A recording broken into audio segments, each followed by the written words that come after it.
Warning: the following video contains descriptions of suicide.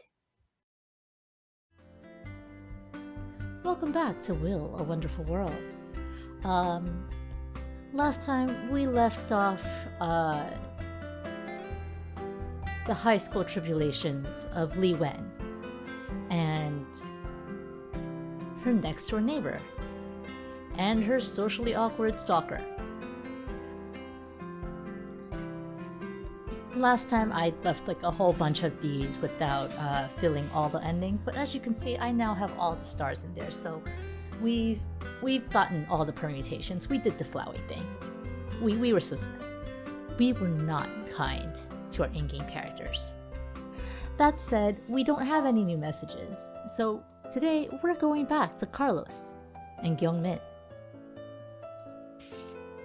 Carlos, who has flown to Hong Kong, is searching for his sister. Gyeong-min, our new police cop, has to deal with a kidnapping. Let's start with Gyeong-min.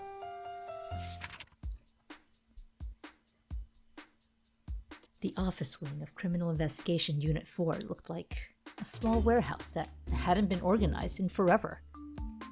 It was crowded and messy in the first place. Then, almost every desk had stacks of files that were at least 20 centimeters tall, as well as all kinds of evidence and other random items. I stood up straight and gave a salute. Chang Gyeong-min, reporting for duty at Unit 4. My god, Gyeong-min really is a fucking fighting game character. Also, what the fuck is this sniper rifle? That is a sniper rifle scope, isn't it?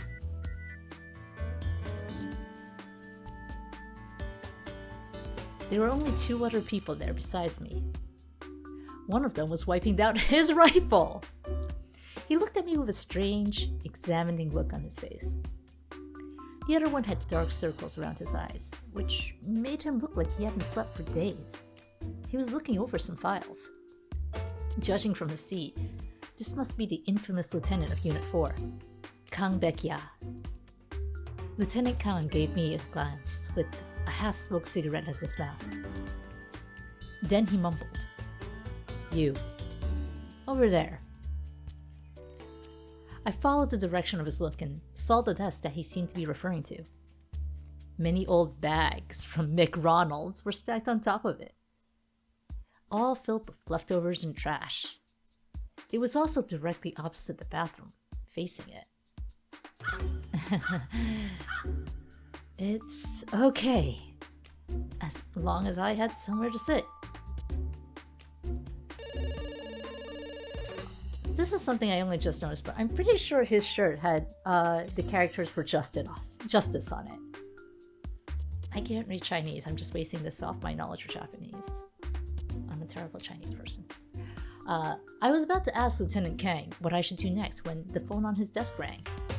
He took the call, put down the phone, and announced to us that there was a gang-related hostage situation 2 blocks from the station.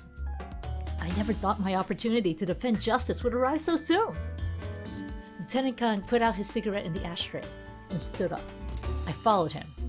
He grabbed his coat and asked, "Hey, new guy, have you got your gun?" My gun? No, not yet. Then where do you think you're going? Stay by the phone. Take notes if anything comes up. Don't speak too much. I can still help without a gun. As a policeman, I swore to defend justice. So to prevent all offenses against people and property, justice. Lieutenant Kang burst into laughter before I could finish my sentence. You think justice is going to block a bullet from hitting you? Well, kid, I've seen plenty of idiots like you. In my unit, there's only one rule you need to remember at all times, which is to follow the orders. That wasn't what I meant at all. I was just trying to help. First day on the job, and I was already having such a misunderstanding with my lieutenant. But before I could explain myself, Lieutenant Kang continued. If you have a problem with staying by the phone, you could just go home. And don't bother coming back tomorrow either. I'll let the old man know. After they left, I sat down at my seat opposite the bathroom. As my nose was catching glimpses of the faint smell, I let out a defeated sigh. When I'd been in the police academy, people would always have an understanding smile on their face whenever Unit 4 was brought up. Everyone had heard all sorts of rumors about this place. Lieutenant Kang was the infamous dictator of the Criminal Investigation Department. Everyone must follow his orders without question. This is blue text without the underline, which means it's not a dictionary term. It means it's something I'm supposed to pay attention to. But I don't remember what kind of thing I'm supposed to pay attention to. Yellow text is like digital text. Orange text is important text, and fluffy makes you reset the game if you can't get it. What's blue text? He had a peculiar personality, and he was extremely rough, even cruel with the criminals. Besides, Lieutenant Kang was a lot younger than the other unit's lieutenants. Therefore, many people speculated that Lieutenant Kang had only gotten his position because of nepotism. As a result, no rookies ever wanted to join Unit 4. As for the unit that everyone dreamt of getting into, that would have to be Unit 1. Unit 1 had over 30 officers, and it was widely considered to be the best unit in the department. Yet, here I was, assigned to Unit 4. I was sulking when the phone rang again. There was another hostage case in Bukbyongdong. Since no one in Unit 4 was available, I suppose this was my time to shine. Oh no. I hurried to the scene in 10 minutes. It was a 10-story apartment building. I could vaguely see two people on the ledge of the rooftop. People told me that they were a married couple. The husband had borrowed too much money from loan sharks and couldn't pay them back. That was why he wanted to jump off the building, and yet forced his wife up there with him. Well, let's see how I, Chang Gyeong-min, would brilliantly solve this crisis. One of his feet was already at the edge of the ledge. He was holding a knife against the frightened wife's neck. I walked over there. Stop! I'm telling you to stop! He got riled up, and his right foot missed the ledge. He fell over the edge and dragged his wife with him. Oh no. Wait! No! Before I even had a chance to talk him down, both of them disappeared out of my sight. Oh, the bloodstain too! It was a terrible scene at the bottom of the building. Even though I was 10 floors above the ground, I felt like I could still smell the blood. It almost made me sick. I stood there in shock. For the first time, I finally recognized what it felt like to be a real policeman. Oh God. What the hell have I done? Could I be any more stupid? Please, Buddha. Interesting spelling. Well, I guess it's a typo. Please let me have another chance. Please.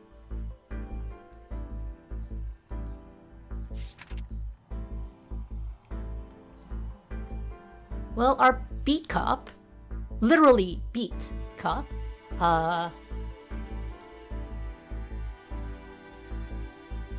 has made a terrible mistake.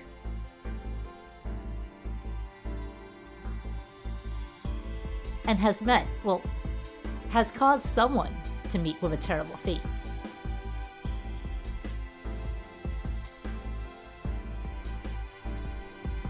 Monster Majora's Mask this.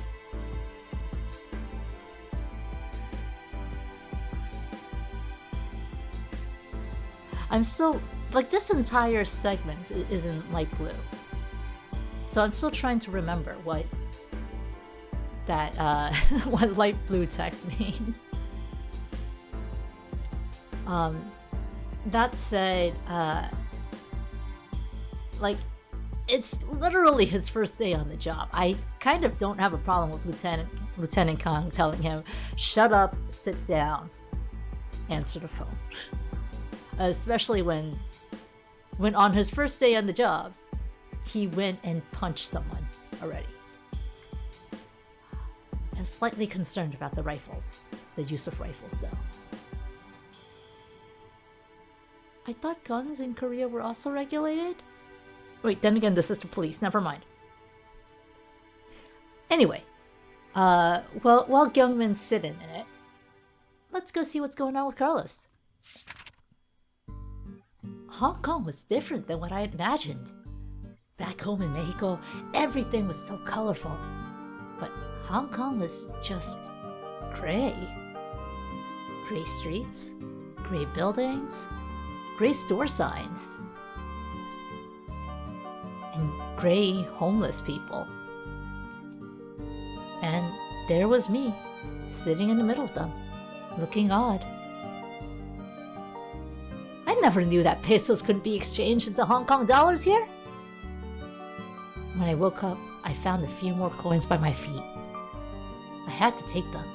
I must survive. None of the homeless people seemed to like me very much. Perhaps because they could only get about half as many coins as I. I had a big sister named Alicia. She was 9 years older than me. We both grew up in an orphanage in Montserrat. I specifically looked this up. Give me one moment. We both grew up in an orphanage in Montserrat. Tlalok? Tlalok. I looked this up and I still can't do it. He grew up in an orphanage in Mount Tlalok. Tlalok, I'm pretty sure. It was a rural place. You had to travel 4 kilometers to get to the nearest town, Coatepec, just to make a call. I couldn't remember anything about my own parents.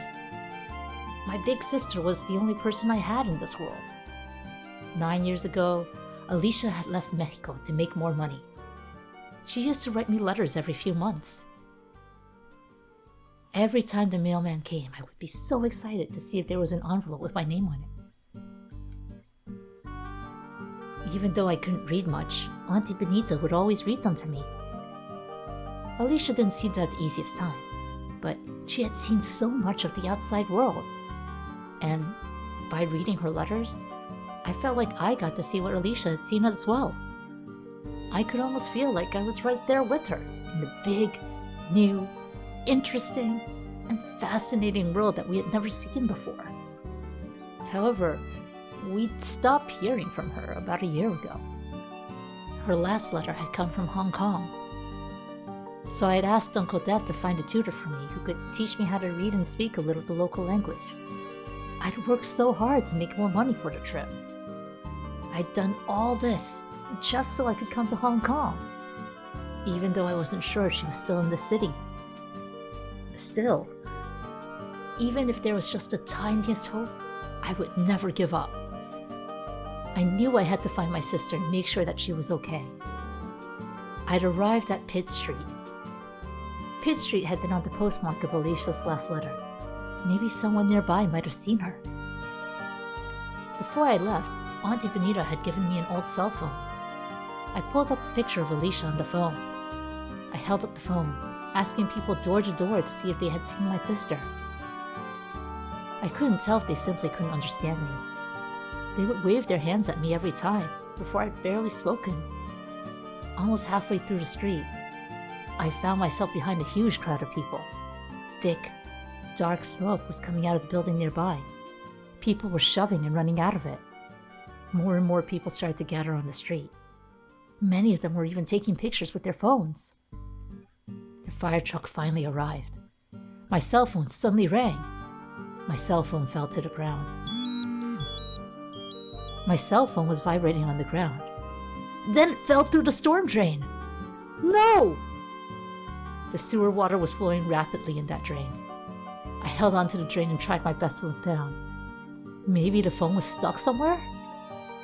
I looked for a long time and even tried to reach in with my hand, but I couldn't get it. I was so tired, disappointed, and desperate. I couldn't pretend anymore. I fell to the ground, feeling like shit. That cell phone was the most valuable thing I had. It had the only picture of my sister on it. Lord, please help me. I really didn't know if I could ever find my big sister without it.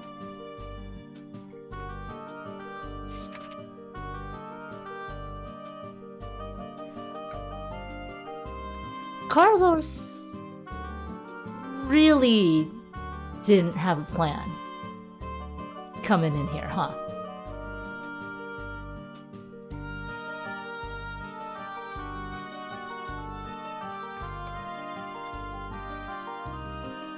Montetlaloc is now my arch nemesis, by the way.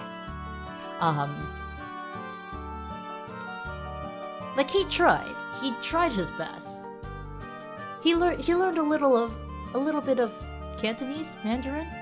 I mean, he knows how to read, so he's better than I am. But then he lost his cell phone. His cell phone that he wasn't using as a phone, just as a picture. I wonder who gave him a call. But Carlos needs his phone, and Gyeong-min needs to learn how to use the phone. So let's begin. Oh.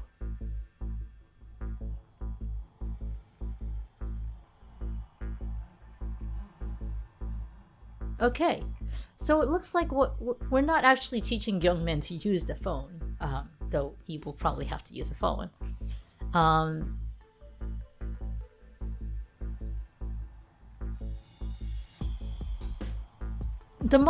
The simplest problem to solve way to solve Carlos's problem is to make sure that his phone does not fall to the ground. But also,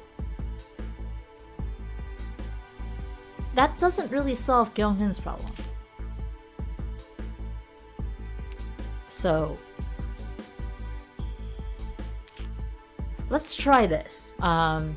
We're gonna move all of Carlos's cell phone woes over to Gyeong-min.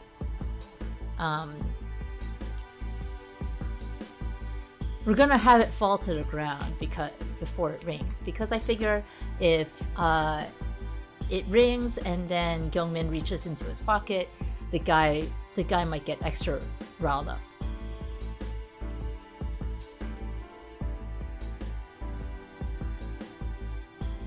And still go over the ledge. And Carlos can just be a spectator.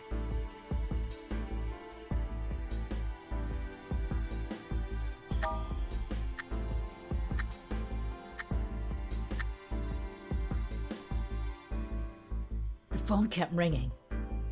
Who the hell would be calling me at this godforsaken moment? I was about to bend over and pick it up. The man suddenly got riled up. He waved the knife at me wildly. Don't move! Don't answer the phone! His wife saw a chance as the knife had left her neck, so she bit his left wrist as hard as she could. He dropped the knife out of pain.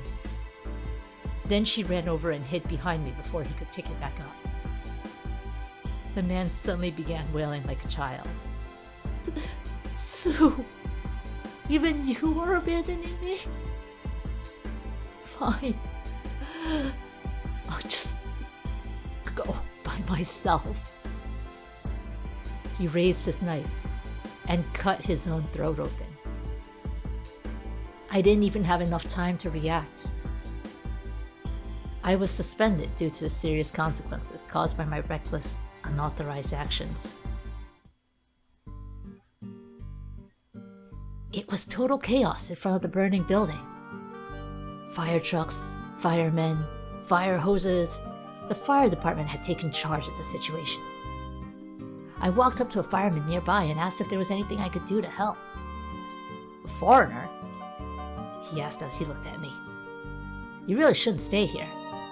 If we don't put out this fire today, we'll be dying 1,000 deaths. He saw my confused look and added, "You're new here. This is the headquarters of the Black Dragon Gang, the most powerful gang in this area." Wait. This is dark blue. Oh, but it's still not underlined, so we can't click it. Yes, gang. Bad people. There are gangs in your country, right? So stay away from here. Leave. Just go get some soda or something. Oh, there we go. There's the underline. First established by Lin Dezhu, the Black Dragon Gang has gradually become the largest local gang organization in Hong Kong. The gang itself is almost inseparable from the businesses under the Lin Company umbrella. Its reach includes drugs, firearms, underground gambling, and so on.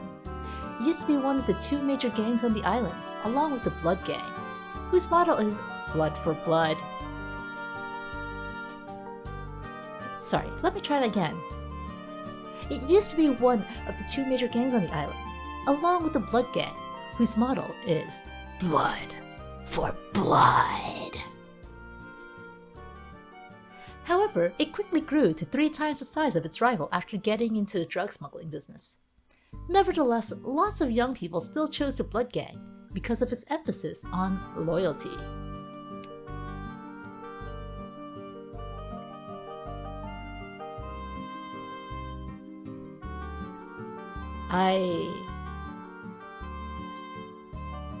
I guess we're turning into sleeping dogs.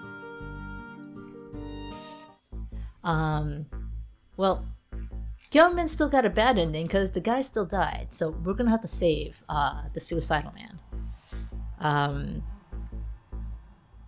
Carlos didn't lose his phone, but I'd say him learning about the gang was a bad turn of events because it seems like he's probably going to end up joining a gang. Can't really stop that though, so let's try this again. Let's let the phone ring.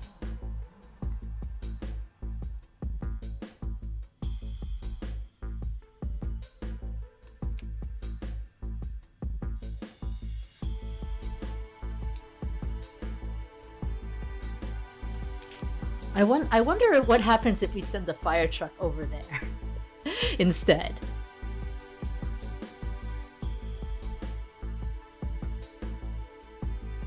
Let's send the fire truck over to the suicidal man.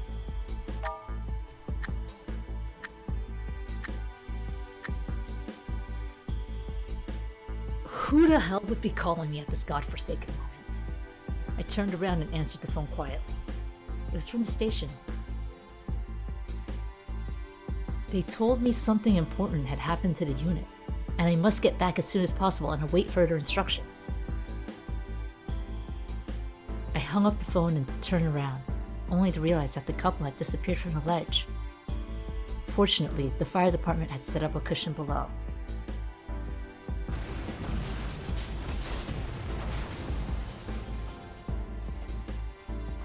Someone went kaboom. You moron! Do you know how big of a mess you've made? That case wasn't even under our jurisdiction! Back at the station, Lieutenant Kang was outraged. He was yelling at me so loudly that the entire building could hear him. The hospital later called and informed us that the couple was okay. However, the wife had been 4 months pregnant, and they couldn't save the baby. And he got suspended again. Someone quickly ran past me and bumped into my arm. My phone was knocked out of my hand and dropped onto the ground. It kept spinning ahead and almost fell down a storm drain. That was close. It was total chaos in front of the burning building. I left the crowd and walked to the next street, asking the pedestrians about Alicia.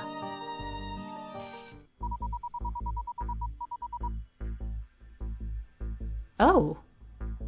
Well, no, this one wasn't really me trying to get it to work. But, okay. I can't seem to get it to work no matter how hard I try. Am I too stupid? It's not your fault. Something seems to be tied up over there with Kang Baek-ya. Once you solve the problem over there, it might impact this one too. Huh? Is that a thing too?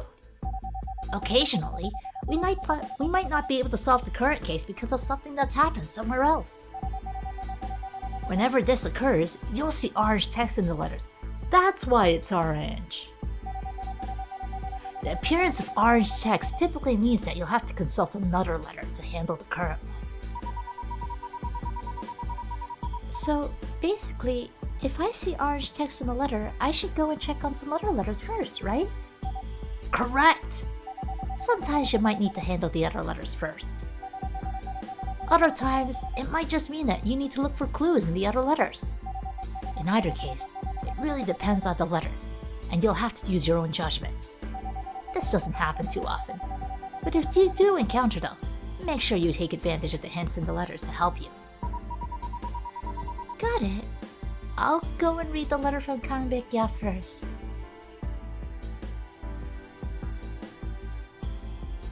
I guess that showed up because we found the orange text.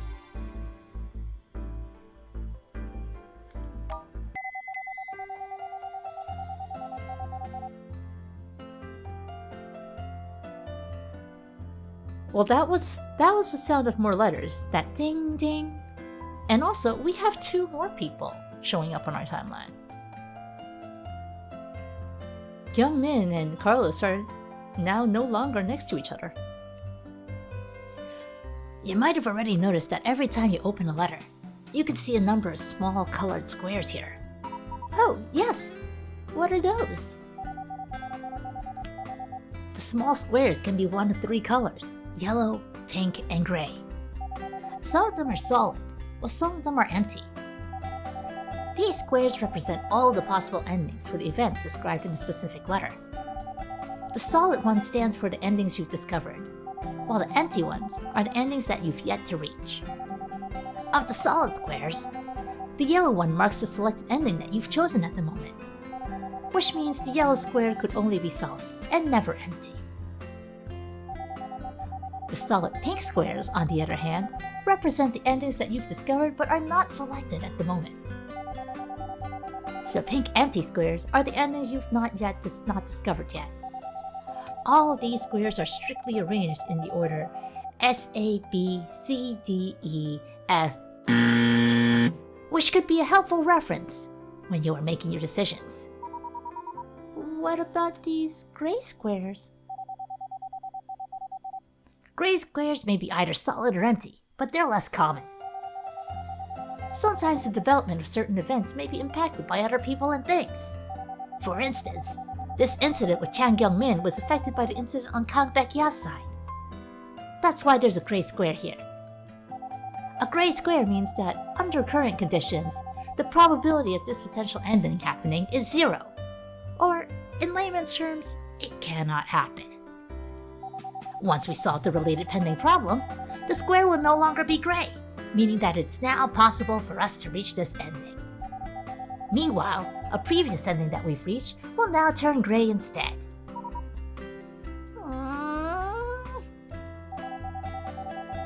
I understand it's very confusing when I explain it to you like this.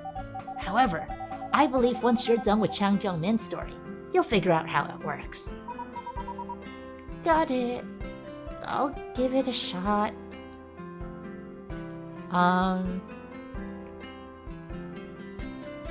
Wow, all of these are bad. At least my assumption for it being pink is that it's bad. Maybe it's not. Also, how do I select the other endings?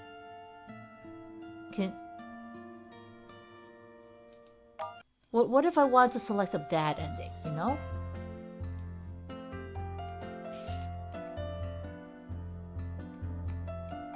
All of Carlos's endings are attainable, but Gyeong-min doesn't have the ability to unlock 2 endings. We also have 2 more letters. Dios, ¿qué hice mal? This must be Alicia. 하느님, 저를 용서해 주소. And that must be Kang Baek-ya. And these two are connected. That is very interesting that the line just goes right over Gyeong-min. It happens right before.